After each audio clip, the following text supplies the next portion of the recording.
The Orbit Tomato Watering Kit includes everything you'll need to water up to 10 tomato plants from a hose or hose faucet. Because of similar spacing requirements, this kit is also ideal for other types of plants like peppers and eggplants. The materials allow for your choice of a variety of configurations. In this video, we're going to focus on a raised garden bed, 2-row configuration, but you can check our website for alternative layouts which may better suit your needs. In this kit, you'll find a faucet drip filter, hose bib to drip line adapter, 50 feet of 1/4-inch tubing, 20 1-gallon per hour drippers, fittings for the tubing, stakes to hold the tubing down, and couplings for mistakes you might make. In most situations, this kit can be installed in about an hour. Tools you may want to have on hand are a measuring tape, a bucket or other container full of hot water, scissors, or a tubing cutter, and something to mark the locations of your tomato plants. Fittings can be attached by hand, and we'll have tips on how to get the best connection. Before beginning, you'll want to choose a good location for installing this kit, which will ensure you have great results with your tomatoes. After selecting your species of tomato, make sure you read the plant requirements, as these will vary depending on the species.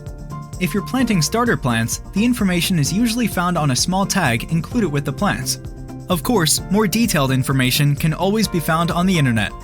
Take special consideration of the soil needs, plant spacing, sunlight needs, and how tomatoes grow.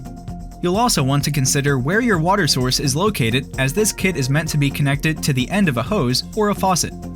To begin, mark where our plants will be located. Make a note of the recommended spacing, as these plants may get quite large, and good spacing ensures maximum tomato production. In our case, we need to space 24 inches apart. Mark plant location with something simple, like craft sticks. This will help the drip line's placement. Now, lay out sufficient 1/4-inch tubing for the length of the grow box. Hold the tubing in place with the included loop stakes. Use a loop stake and secure the tubing every couple of feet. At first, your tubing might want to coil back up, but after it's held in place for a while, especially in the heat of the sun, it will stay in position. Now it's time to start attaching the fittings. Use a pair of scissors or a cutting tool to cut the tubing, and insert a T-fitting to bring the tubing stems out to the plants.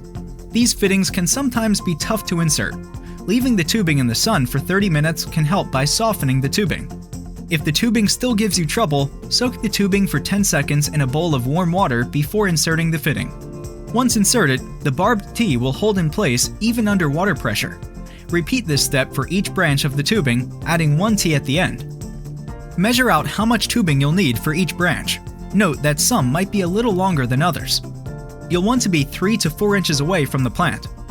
Next, insert a T at the end of the branch and attach 2 more small branches, and end by attaching a drip emitter to the end of each. Finally, attach the branch to the main line. Note the configuration of the design provides 2 drippers per plant, which is ideal to ensure the roots get sufficient water on each side. These branches allow the drippers to be moved further away as the plant grows. Now, repeat this process for each plant. At the end of the line, connect 2 branches to 1 tree, in this configuration. Now we're ready to attach to the hose or hose faucet.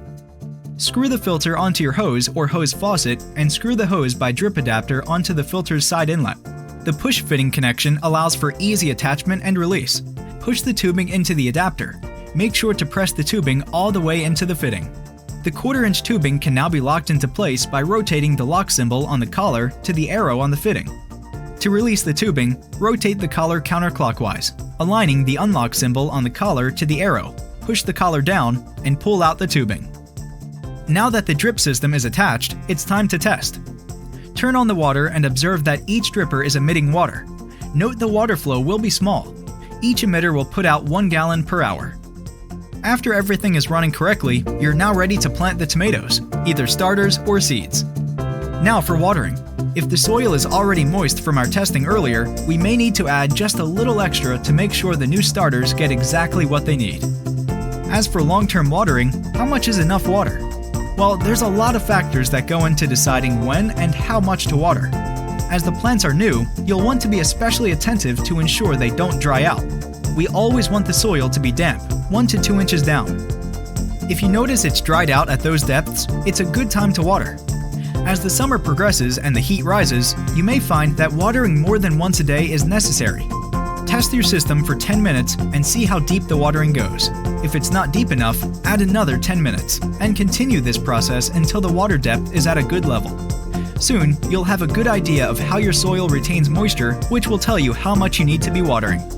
Timers are a great way to automatically water your plants. Visit Orbit online for links to videos on how to program the timer you've selected.